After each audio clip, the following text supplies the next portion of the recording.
Olá, boa tarde. Boa tarde. O Jornal da Cultura, primeira edição dessa segunda-feira, começa agora.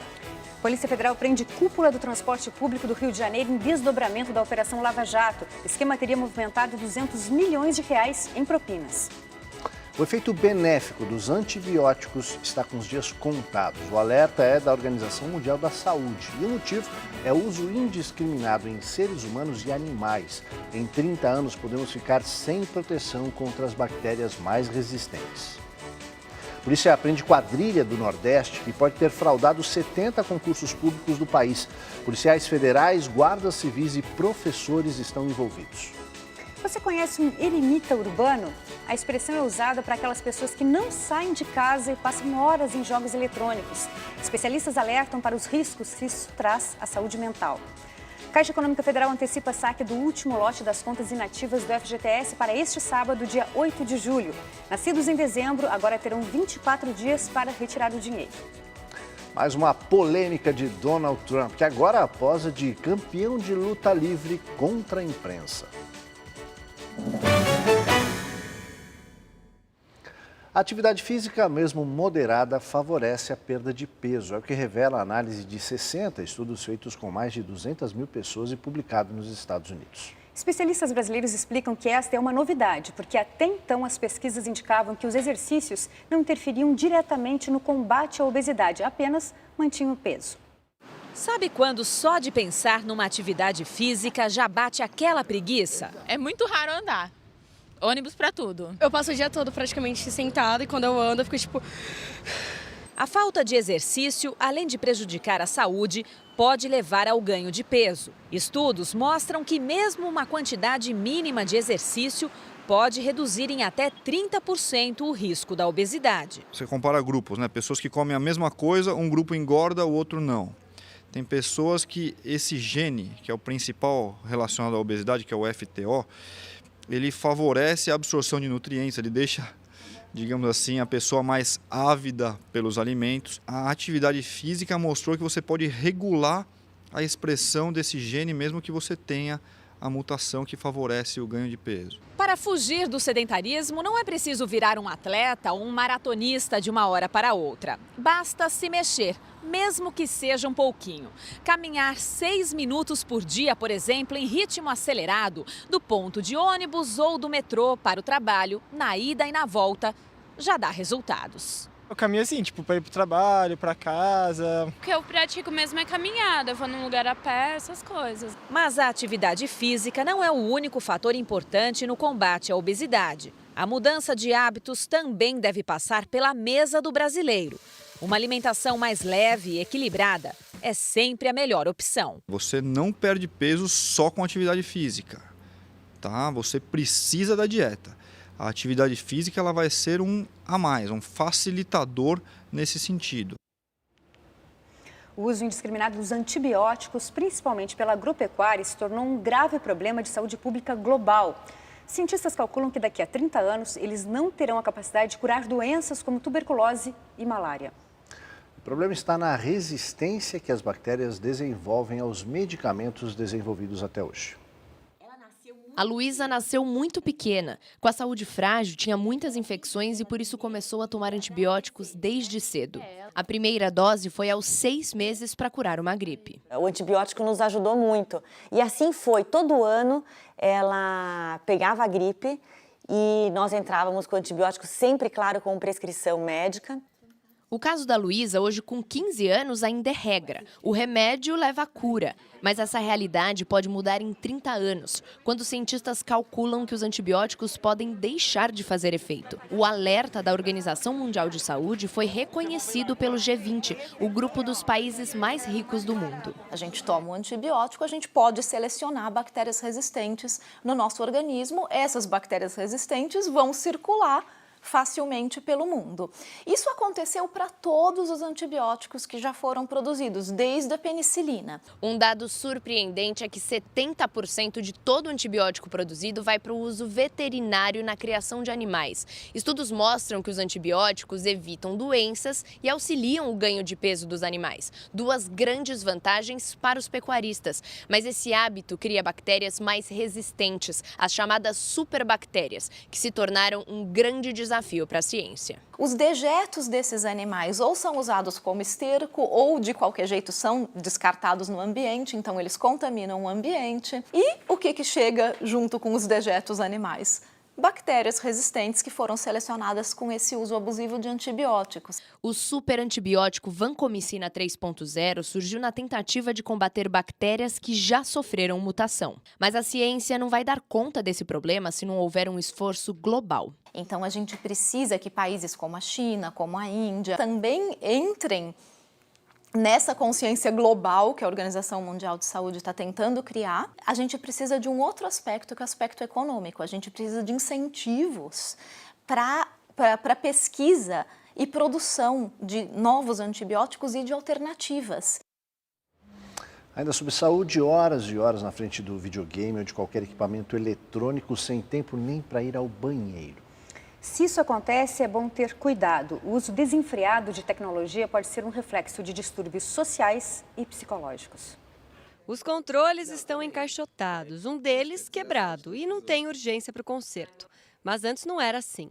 Quando eu tinha 16 anos, em 2011, aí eu acho que me tornei viciado, jogava todo dia. O videogame só foi desmontado porque o Ronaldo começou a trabalhar. Mas ainda há quem deixe de sair às ruas e passe muito tempo alheio ao convívio com outras pessoas por causa dos jogos eletrônicos, a ponto de não parar nem para comer ou ir ao banheiro.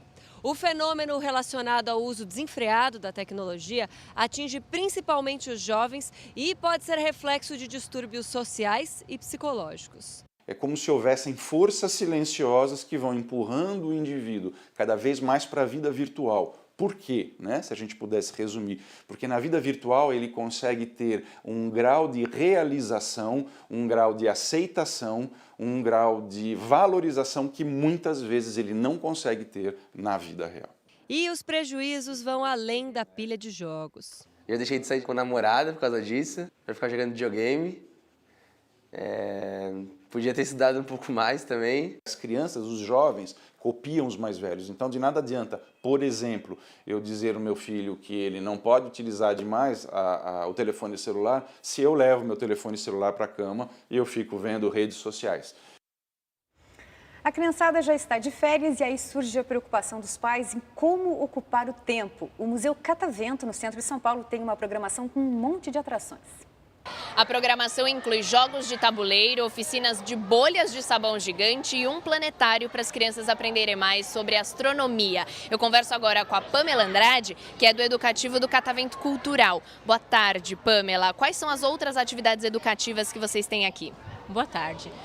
Dentre as 250 instalações do Catavento, nós também temos atividades como Light Paint, que é uma oficina onde a gente faz desenho com luz. Nós também temos a atividade Experimento com Bexiga, onde a criançada vai montar um carrinho com Lego e vai utilizar a força da propulsão das bexigas para fazer ele se movimentar. E tem também educação no trânsito para as crianças, é isso? Isso, a gente tem atividade na pista certa, onde a criançada vai aprender então como se comportar no trânsito e um pouco sobre cidadania. Obrigada, Pamela. Então, a programação completa está no site cataventocultural.org.br. O Museu Catavento fica na Avenida Mercúrio, sem número, pertinho do Parque Dom Pedro II, na região central de São Paulo. E fica aberto de terça a domingo, das 9 da manhã às 5 da tarde. Na França, revistas de moda que retocam fotos para emagrecer as modelos terão que avisar o público. Aqui no Brasil, iniciativas como essa poderiam ajudar a mudar a ditadura da mulher magra, que causa uma epidemia de transtornos alimentares. Fernanda é daquelas que sempre acha que está precisando perder 5 quilos. Querendo colocar uma roupinha mais adequada, aquela que está na moda, e às vezes a cintura ou o corpo não favorece. Mas será que não é a roupa que está errada e não o nosso corpo? O que era M virou G, o que era P virou M, e o corpo agora tem que se adaptar à roupa em vez da roupa se adaptar ao corpo. Isso gera uma série de problemas para além da roupa. Doenças como a anorexia e a bulimia são consequência direta dessa necessidade de caber num suposto modelo de beleza. É a mídia que cobra isso, a televisão, comercial. A gente tem que correr atrás da saúde da gente, para melhorar a vida da gente, não para ficar bonita para as pessoas. Na França, uma nova lei tenta mudar exatamente os padrões estéticos das modelos. Para trabalhar em território francês, A manequim vai ter que apresentar um atestado médico comprovando que o seu índice de massa corporal é saudável. Além disso, as fotos que forem mexidas no computador terão que ser publicadas com o aviso de imagem retocada. A intenção do governo francês é evitar a promoção de padrões de beleza inacessíveis e combater a anorexia entre os jovens. Aqui no Brasil, a fundadora do Observatório da Mulher acredita que a não aceitação do próprio corpo e a baixa autoestima se refletem em todo o universo feminino. Pesquisas internacionais comparando o Brasil com 10 outros países mostram que a autoestima da mulher brasileira é aquela que está mais baixa com relação à sua própria imagem. E ela está mais disposta a sacrifícios para chegar mais perto disso. Isso é difícil, esse negócio de uma geração com autoestima rebaixada, adolescentes recorrendo à cirurgia plástica para poder chegar mais perto desse padrão de beleza. Nós precisamos resgatar a saúde, né, física e psicológica dessa geração de mulheres. A ideia não é nova, mas em tempos de crise de sustentabilidade, o reaproveitamento de roupas através da customização está na moda. E já tem gente de olho nessa oportunidade de ganhar dinheiro.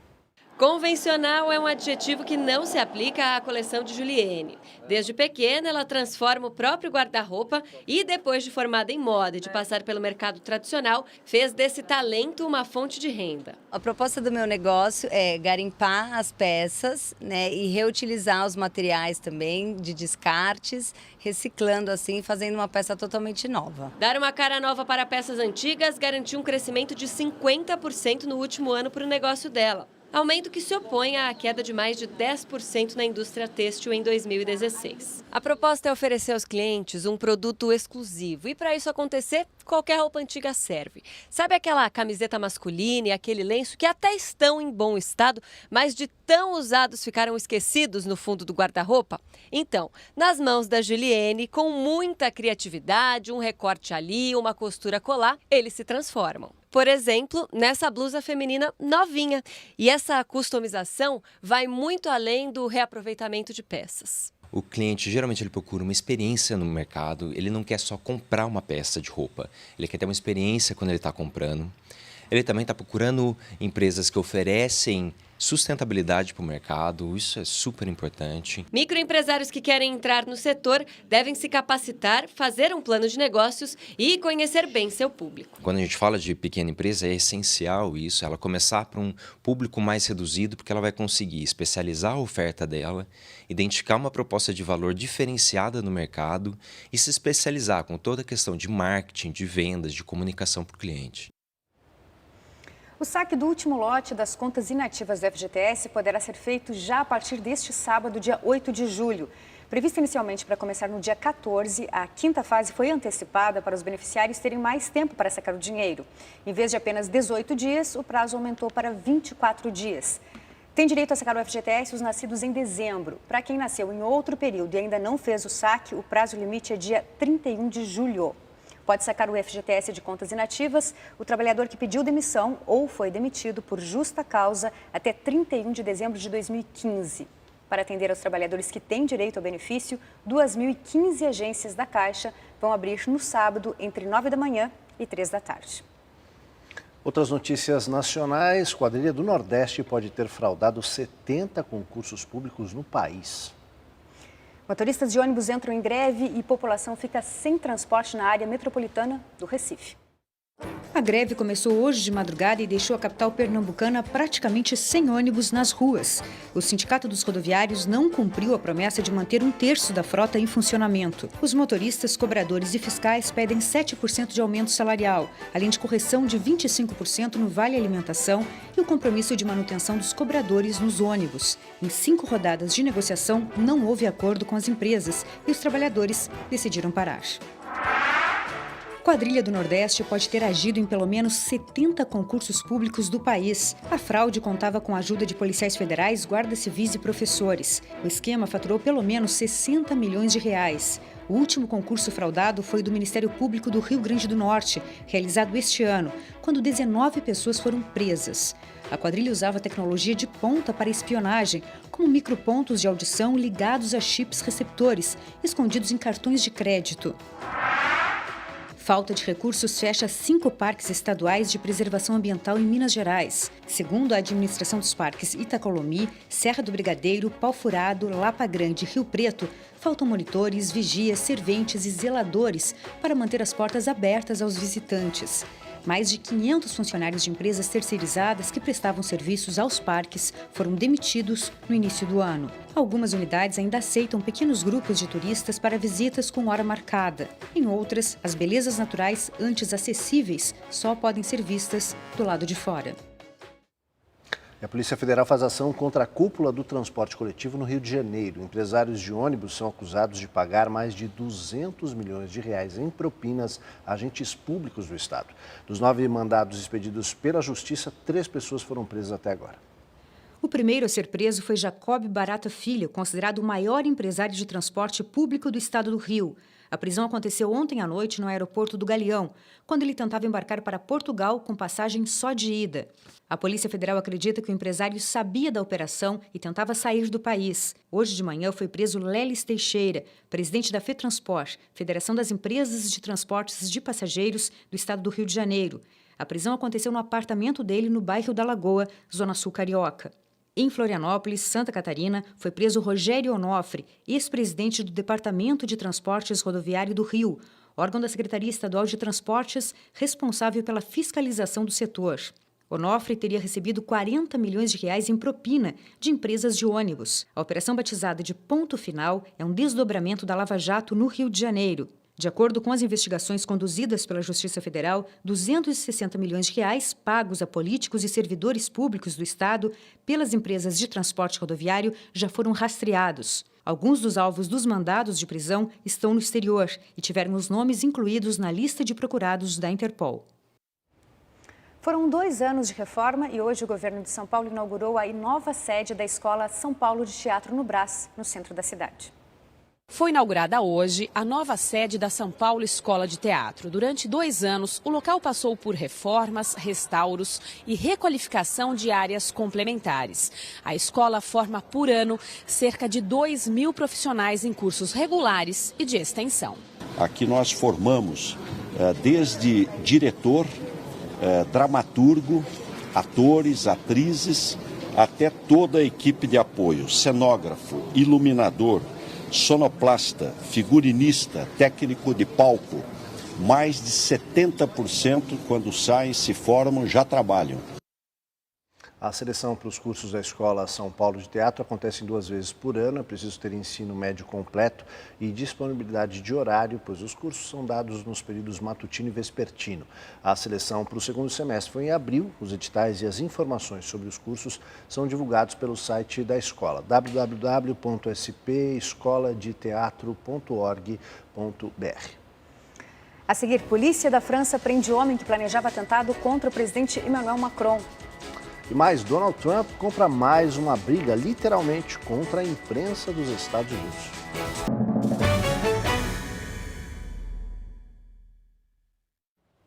A polícia da França prendeu um homem de 23 anos que ameaçava matar o presidente Emmanuel Macron durante o desfile de 14 de julho, dia em que se comemora a queda da Bastilha. O suspeito tentava comprar uma arma pela internet e já havia sido condenado por apologia ao terrorismo. Veja outras notícias internacionais. O presidente dos Estados Unidos, Donald Trump, postou um vídeo editado ontem no Twitter em que ataca um homem que teve o rosto substituído com o logotipo da rede de notícias CNN. Trump ainda chamou o canal de fraude. A CNN respondeu em um comunicado dizendo que é um dia triste quando o presidente dos Estados Unidos encoraja a violência contra jornalistas. Esse foi o mais recente de uma série de ataques contra os profissionais da imprensa. Na semana passada, ele já havia chamado a apresentadora do programa Morning Joe, Mika Brzezinski, de maluca e burra. O outro apresentador do programa foi rotulado de psicopata. Um ônibus com 48 pessoas se chocou hoje contra um caminhão no sudeste da Alemanha e a polícia local acredita que existam ao menos 18 pessoas mortas e dezenas de feridas. Depois do choque, o veículo pegou fogo, o que pode aumentar ainda mais o número de vítimas fatais. O caminhão transitava com lentidão devido ao tráfego intenso quando foi atingido pelo ônibus. O chefe das Farc, Rodrigo Londonho Echeverri, conhecido como Timochenko, foi internado às pressas na cidade de Vila Vicêncio após sofrer um AVC. De acordo com os médicos que o atenderam, o líder das Farc está consciente e alerta, com uma melhora de 90%, mas continuará internado por precaução. Na semana passada, Timochenko e o presidente da Colômbia, Juan Manuel Santos, lideraram o ato final de entrega de armas das Farc, após o acordo de paz. E chegou a hora do esporte com Cadu Cortez. Segunda-feira cheia, Cadu. Segunda-feira com muita coisa. Tudo bem, Ana? Tudo bem? Boa tarde. Cadu, bem-vindo. Vamos lá, obrigado. Nossa segunda-feira tem muita coisa. Além dos gols que a gente mostra daqui a pouquinho na final da Hora do Esporte, a gente começa falando de uma das principais competições, que na verdade começou no sábado, de ciclismo. Uma das principais competições do ciclismo mundial, que é o Tour de France. Vamos ver como é que foi. No total, são 21 etapas, que começou sábado na cidade de Düsseldorf, na Alemanha, em um percurso de 14 quilômetros. E o vencedor foi o britânico Geraint Thomas, com um tempo de 16 minutos e 4 segundos. Diversas quedas foram registradas por conta do mau tempo e o asfalto molhado durante todo o percurso. No domingo, a disputa seguiu com a segunda etapa, que partiu de Düsseldorf até Liège, na Bélgica, em um trecho de 203 quilômetros. E o vencedor foi o alemão Marcel Kittel. Ele superou os adversários e cruzou a linha de chegada ligeiramente à frente de seus oponentes, que cravaram praticamente o mesmo tempo. O francês Arnaud Demer e o alemão André Greipel chegaram em segundo e terceiro. A camisa amarela, dada ao líder geral da competição, segue com o Geraint Thomas, campeão em 2016 e um dos favoritos ao título na edição atual. O britânico Chris Froome sofreu um acidente quando a prova já se encaminhava para os seus 30 quilômetros finais, devido ao asfalto molhado e ao vento, que o fizeram atingir a estrutura lateral de pista durante uma curva. Agora a gente fala de tênis. Hoje de manhã já teve brasileiro estreando em Wimbledon. Vamos ver como é que foi.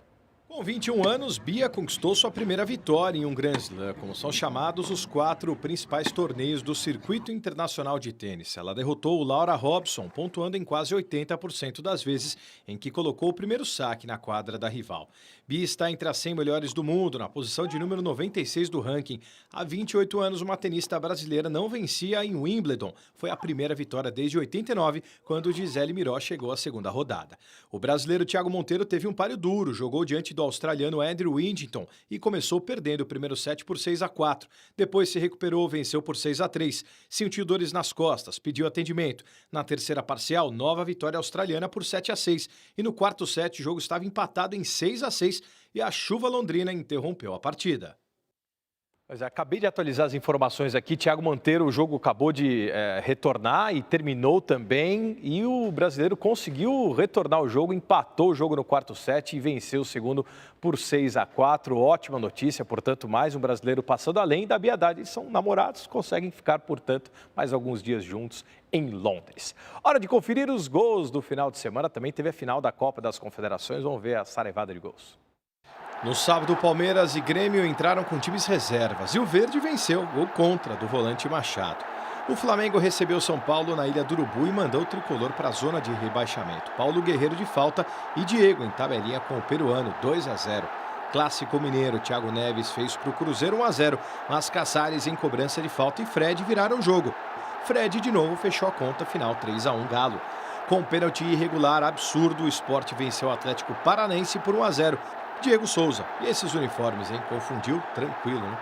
Curitiba e Vasco fizeram o jogo dos gols de cabeça. Foram 4 e terminou empatado. 2 de Kleber Gladiador do Coxa e Thales e Wagner no último minuto para os cariocas. O Corinthians venceu o Botafogo com gol de Jô. Chorado, isso porque Gatito Fernandes fechou o gol, pegou o pênalti e salvou o Glorioso de uma goleada na arena. Na Copa das Confederações, o Chile, o Tite cometeu um erro e foi fatal. Dias tentou sair jogando, perdeu a bola para Timo Werner e na sequência Stindl só empurrou e fez o gol do título alemão. Judiação, e faltou 9 para o Chile mesmo, viu? Tá valendo. Mas ó, só para finalizar aqui, vamos me dar bronca. A tradição é quem vence a Copa das Confederações não vence a Copa do Mundo, então... Tchau, Alemanha. Valeu, até amanhã, Valeu, Cadu. gente, até amanhã. Tchau. O Jornal da Cultura, primeira edição, fica por aqui. Uma ótima tarde para você. Agora você acompanha o JC Debate, que hoje fala sobre a importância do brincar. Uma ótima tarde, a gente se vê aqui amanhã no mesmo horário. Tchau. Tchau.